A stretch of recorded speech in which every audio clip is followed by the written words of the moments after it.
السلام علیکم، کیسے ہیں آپ سب؟ امید ہے کہ آپ سب خیریت سے ہوں گے۔ اللہ پاک آپ سب کو اپنے حفظ و امان میں رکھے، آمین۔ ہمارا جو موضوع چل رہا ہے وہ محرم الحرام کے حوالے سے ہے۔ اس حوالے سے پہلے 2 ویڈیوز جو ہیں وہ میں بنا چکی ہوں، ان کا لنک میں آپ کو ڈسکرپشن میں دے دوں گی، آپ وہاں سے لے لیجئے گا۔ محرم الحرام کا ذکر ہو اور واقعہ کربلا کا ذکر نہ ہو، ایسا تو کبھی ہو ہی نہیں سکتا۔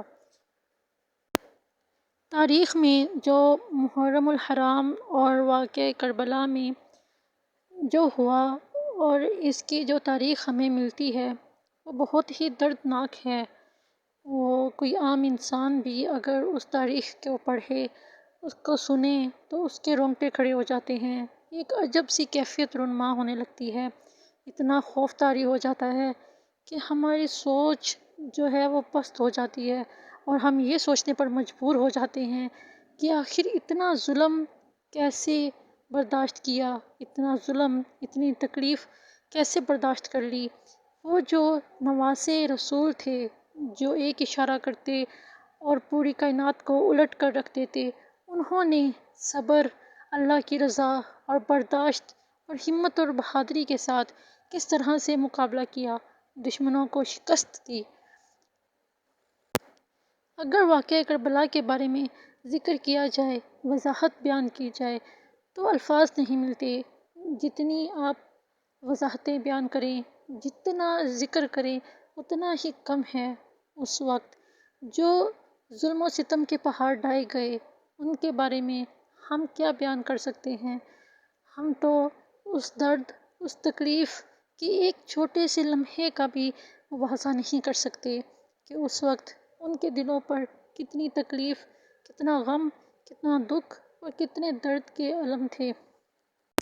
یہ تو ہم کبھی سوچ ہی نہیں سکتے۔ آپ ذرا اس بات سے اندازہ لگائیں، اگر ہمارے کسی بچے کو ذرا سی چوٹ لگ جاتی ہے تو ماں کا کیا حال ہوتا ہے؟ ماں کی روح تڑپ جاتی ہے، باپ کی روح تڑپ جاتی ہے، کلیجہ منہ کو آتا ہے۔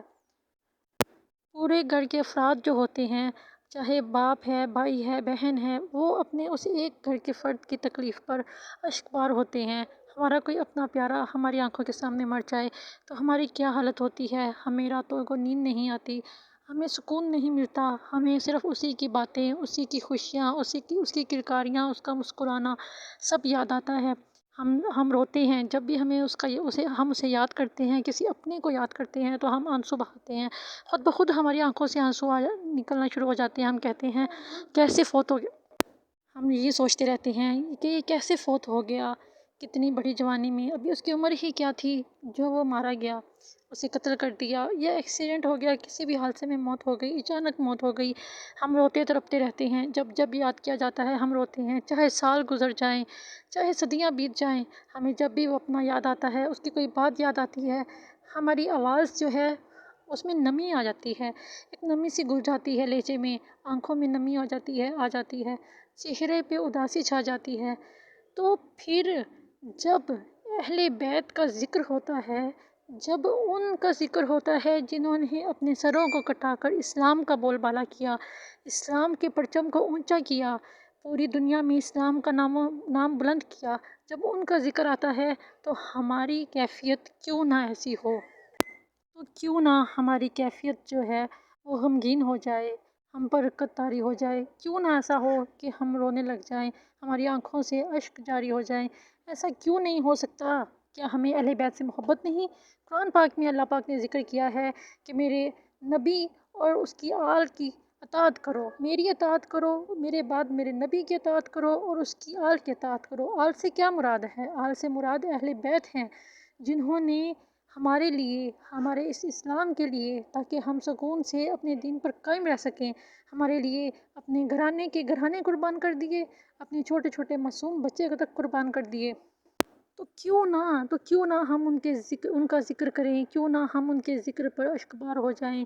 حضور پاک صلی اللہ علیہ وآلہ وسلم کی حدیث مبارکہ ہے، آپ کوئی بھی روایت اس بارے میں، کوئی بھی حدیث کسی بھی کتاب میں، صحافتہ کی کتابیں میں، فقہ میں، آپ کسی میں بھی یہ جو حدیث مبارکہ ہے یہ دیکھ سکتے ہیں، پڑھ سکتے ہیں۔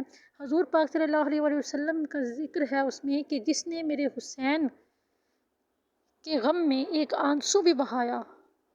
خود سوچیں ذرا کہ آپ صلی اللہ علیہ وآلہ وسلم یہ فرما رہے ہیں، ہم کہتے ہیں کہ یہ بات کیسے ہو سکتی ہے، کسے کیا پتا تھا کہ واقعہ کربلا رونما ہونا ہے۔ کچھ لوگ کہتے ہیں کہ جب پتا تھا تو نہ جاتے یا ساتھ لشکر لے جاتے۔ کچھ جو یزیدی نسل کے لوگ ہیں نا، وہ ان چیزوں کو نہیں مانتے، وہ ان کے خلاف ہیں، کیونکہ ظاہر سی بات ہے یزیدی خون ہے، وہ کل بھی خلاف تھا تو آج بھی وہ خلاف ہی ہوگا۔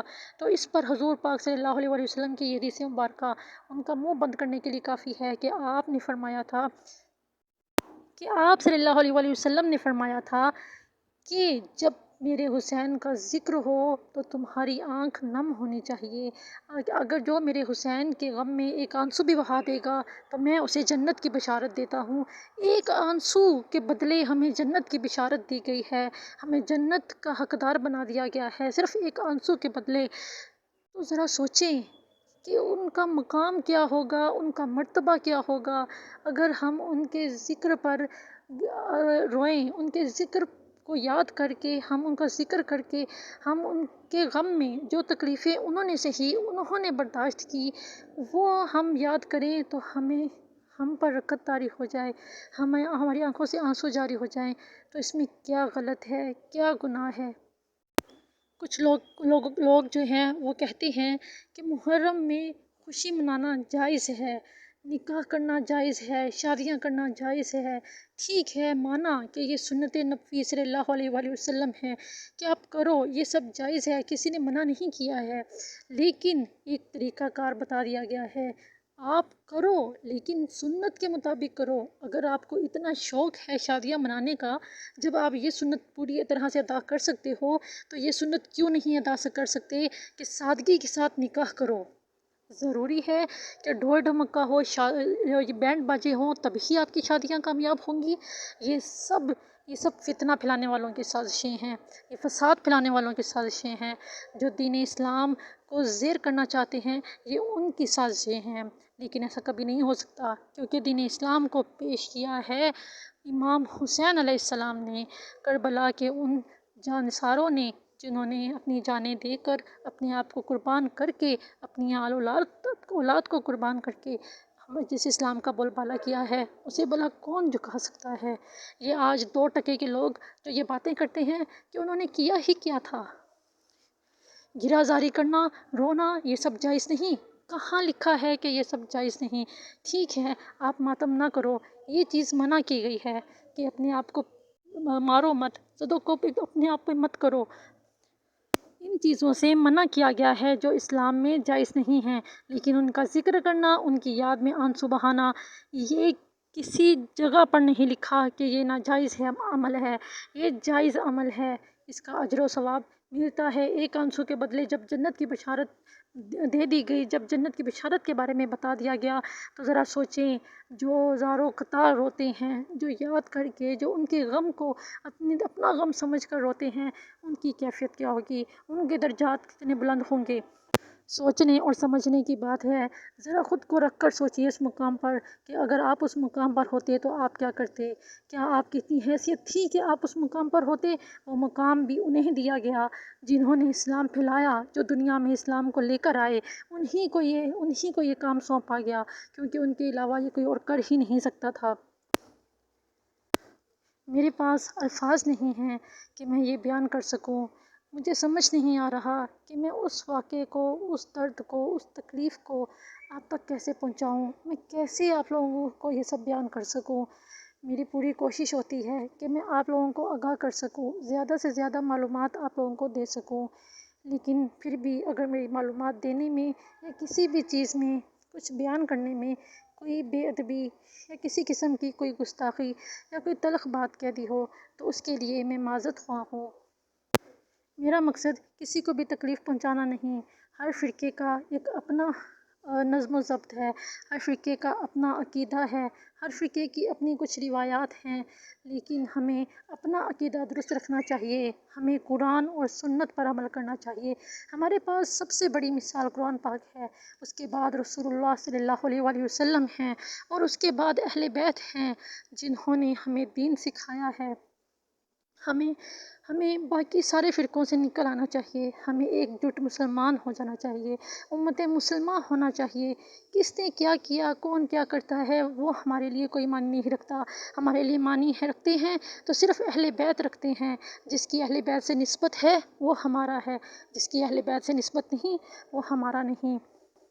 ہمارا تو یہی عقیدہ ہے، جو اہل بیت کا ہے، جو حسینی ہے وہ ہمارا ہے، جو حسینی نہیں، جو اہل بیت کا نہیں وہ ہمارا نہیں، جو اہل بیت کے ذکر کو پسند نہیں کرتا اسے ہم پسند نہیں کرتے، جو اہل بیت کو ذکر کو پسند کرتا ہے اسے ہم سر آنکھوں پر رکھتے ہیں۔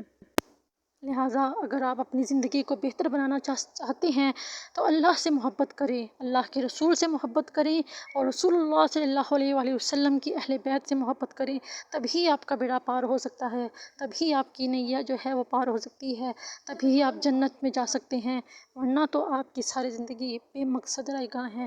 جتنے بھی سجدے کر لیں کوئی سجدہ گنا نہیں جائے گا اگر آپ کو اہل بیت سے محبت نہیں ہے۔ اگر آپ کے دلوں میں اہل بیت کا بغض ہے تو پھر تو آپ جتنے مرضی سجدے کر لیں، جتنے مرضی محراب ماتھے پر بنا لیں، آپ جنت کے حقدار نہیں ہیں۔ اللہ پاک ہمیں اہل بیت سے محبت کرنے کی طاقت، ہمت اور مخلصی عطا فرمائے، تاکہ ہم ان سے سچے دل سے محبت کر سکیں، وہ محبت جس کے بارے میں اللہ کے رسول صلی اللہ علیہ وآلہ وسلم نے فرمایا ہے، اس سے ویسی محبت کر سکیں جس کا اللہ نے حکم دیا ہے۔ اللہ پاک ہم سب کو اپنے حفظ و امان میں رکھے، ہمیں اہل بیت سے جوڑے رکھے، ہماری اس نسبت کو تا قیامت قائم رکھے، آمین، جزاک اللہ خیرا۔ محرم الحرام کے حوالے سے میں ویڈیوز بناتی رہوں گی، انشاءاللہ میری کوشش یہی ہے کہ یہ پورا ماہ جو ہے وہ اسی بارے میں ذکر کیا جائے، اسی بارے میں آپ کو آگاہ کیا جائے، تو میرے ساتھ بنے رہیے گا۔ میری جو چینل ہے اس کو سبسکرائب کر دیجیے گا۔ اللہ حافظ، جزاک اللہ خیرا۔